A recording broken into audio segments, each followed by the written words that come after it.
It's almost the beginning of summer and we've just pulled our Fiat 238 out of storage and we're about to do our first road trip. But before we do that, we've got two or three things we need to sort out.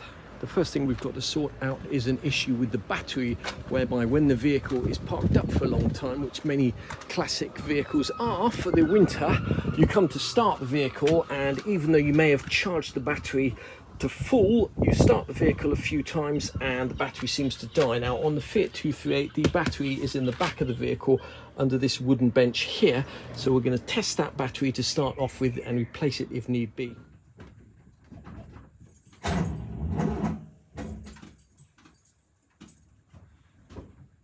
Although that battery looked okay at 12.5 volts, as soon as you crank the engine, the voltage drops down to 12 volt, which means one of the cells is probably knackered.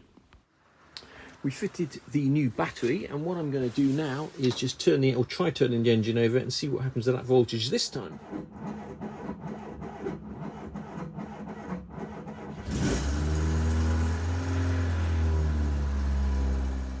It's about a week later, and this is the battery we took out the van. It's reading just 10.6 volts. Now, these batteries have 6 cells in them, and each cell contributes 2.1 volts. So 6 times 2.1 should give you 12.6. If one of those cells is faulty, you will get a voltage of about 10.5, 10.6. So this battery is definitely knackered.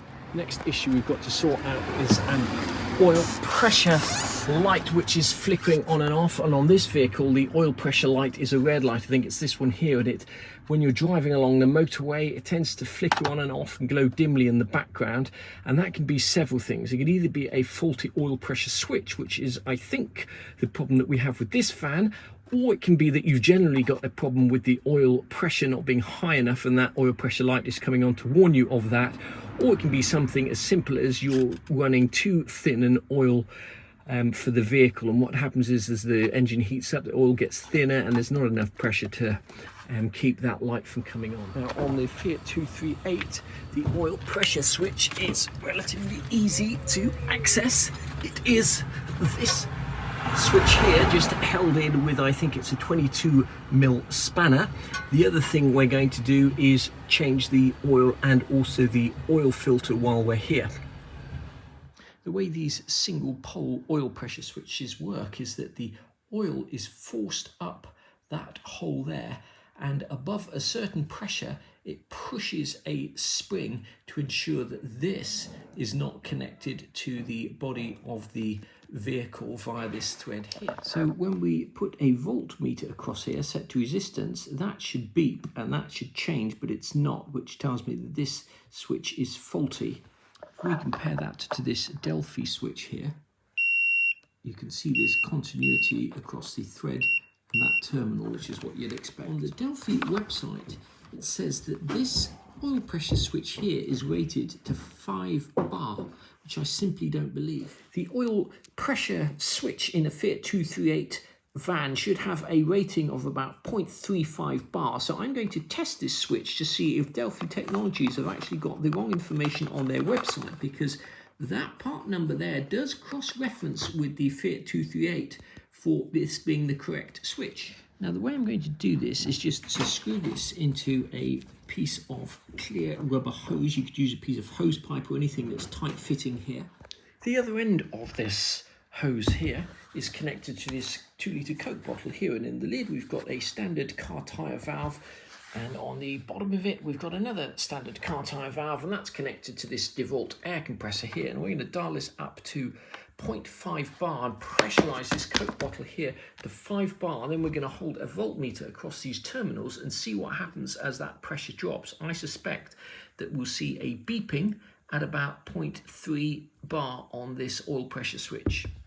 So here's our setup. We've got the oil pressure switch connected to that Coke bottle, which has got 0 pressure at the moment, and as you'd expect, this is beeping, which is why when you first turn the ignition on in your car, your red oil light will come on to test that it's actually working. If we now pressurize, you'll see that it's not beeping until that pressure drops to about 0.3. That tells me that despite what it says on Delphi's own website and on what it says on many parts sites, that this oil pressure switch is indeed the right one for a Fiat 238, and it's rated at about 0.3 to 0.35 bar, which is correct. So once again, you must not always believe everything you read. Our beautiful little 238 camper van has an overheating problem, and what I'm going to do is try and fix that today. We're going to start off by swapping out some of these very rare and difficult to get hold of radiator pipes, which I suspect will be rusty. So I've sourced these from Italy and had them powder coated.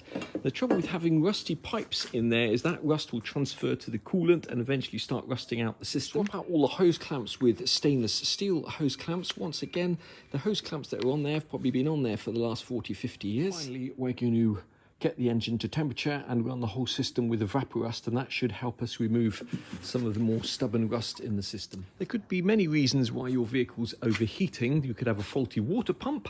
We've replaced the water pump on this van. You could have a faulty thermostat. It's got a brand new thermostat on here. You could have a leak, which is possible, although that's not obvious on this van. You could have a blown head gasket. Once again, we've renewed the head gasket on this vehicle, or you could simply have lots of rusty sludge inside the whole system, which is reducing the engine's ability to cool itself, and I suspect that is a feature of this vehicle. The radiator overflow tank, or the way you fill the radiator on this Fiat 500, is through this little hatch here. We're going to take the radiator cap off and take the lower radiator hose off. We're going to be replacing that here, so we're going to start off by undoing this hose clamp here. On this vehicle, the thermostat is here. It is a new thermostat, although I'm not 100% convinced it's actually working. So let's see if we can get some of these rusty fittings off. I'm doing this lower hose here. The point of no return. This coolant was originally pink, but it's now a beautiful pink rust brown colour. Really struggling to get these fittings off. That one just snapped off there. That one doesn't want to come off, but you can see the kind of rusty mess that's there. So we're going to have to take it off from here. We finally managed to get this pipe off, and I don't know how well you're going to be able to see this, but just take a look at the state, the inside of that pipe. You know, you could put fresh coolant in here and it'll be turning rusty almost straight away. What I'm going to do is I'm going to keep pouring water in here, collect it and see what comes out the bottom. You can see that it's pretty mucky in there.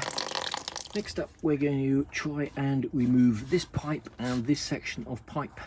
We finally got that pipe clear. Let's take it outside and have a quick look at it. I was really not looking forward to this job because I knew how messy it would be, but having seen the state of these pipes, the inside of them, our cooling system just has no chance. This is a cooling system that's probably been topped up for years with just water, and therefore there's been no rust prevention in that coolant at all.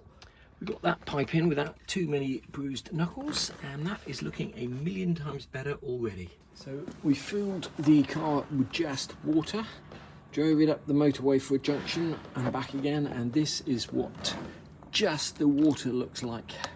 So we're going to have to flush this through several times. Back together, the next thing we're going to do is fill the whole system up with evaporust, and then we'll top it off with some water. It's been several days since we filled our coolant system with evaporust. We've driven the van around, heated it all up. Now we're going to drain it all out and see what we've got. Just undone the hose clamp here, and I'm just going to see if I can get that off. Well, it didn't go quite to plan. It rarely does. This is the state of the coolant coming out of that van.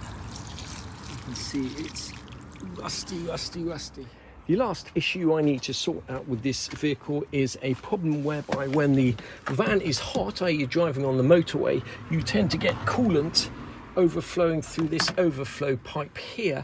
And I suspect that the issue is actually with the radiator cap. And whilst we've changed the seal in the radiator cap, at least one of the seals in that radiator cap when we first got the van, we didn't actually change the radiator cap. And it's quite possible that the radiator cap that's on this vehicle is not the correct one, and that's what's causing that coolant to overflow. So if you don't have the correctly rated radiator cap on your vehicle, this one's rated at 0.7 bar, or your radiator cap is old and worn out, which the other one was, and this rubber seal is no longer making a good seal here. What will happen is, as the coolant heats up and the pressure builds in the system, this here will leak because you're no longer making a good seal, and you'll start to see coolant coming out here before the 0.7 bar is actually reached, and that will potentially cause your engine to overheat. So we've just come back to Bristol after our first road trip to Bradford on Avon, running the new radiator cap here, and there is no longer any coolant coming out of here, which is great. In fact, I made the mistake of taking this cap off to check the level of the coolant, and obviously with the new cap on, the system is now pressurized, so that was not a good idea.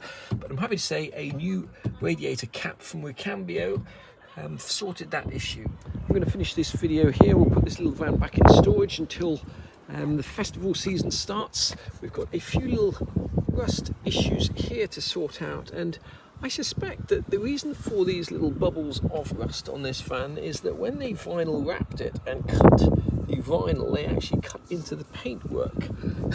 So you get all this rust. But at some stage what we'll do is we will take this vinyl wrap off and get this van back to Ferrari red, but that's still some way off.